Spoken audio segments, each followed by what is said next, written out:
Have you ever thought about what church looks like in another country?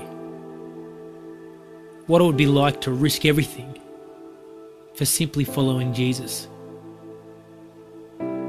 These are the secret believers.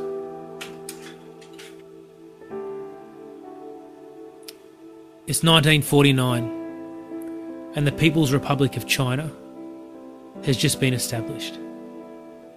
China is ruled by a guy called Mao Zedong, an atheist and communist dictator who seeks to destroy Christianity at all costs. It is estimated that there are 1 million Christians in China at this point in time.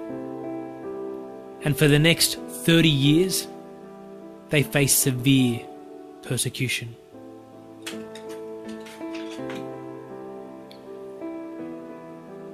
Believers imprisoned, pastors abused, and Bibles were burnt in their thousands. By 1979, there was an estimated 10 million believers, and that number soon doubled to 20 million. How did this great revival take place under such severe persecution? At the time, reports from China said that there was one thing that stood out, and it was the amount of time that these believers would spend in prayer. But it wasn't that they were praying for their own suffering. They were praying for their country. They were praying that revival would come to China. This is where the revival started, with prayer.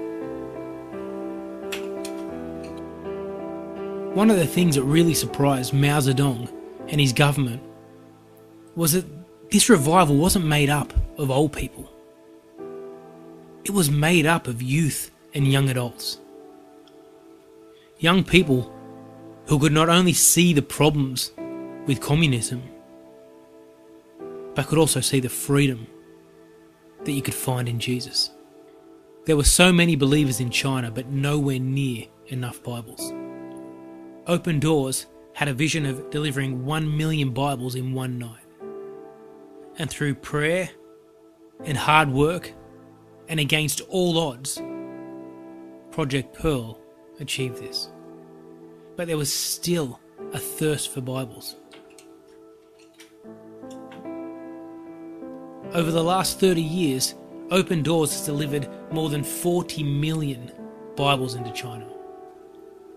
Operations like Project Pearl have inspired Chinese Christians to begin printing their own Bibles in China. They now produce over 1 million Bibles a month. Today there are an estimated 80 million Christians in China, and there is no longer a Bible drought. But this isn't the end. There are new trials to overcome, new goals to reach, and more people who need to hear about Jesus. Christians are still being persecuted. House churches are still being attacked and shut down, with members beaten and imprisoned. But what if this revival has only just begun? What if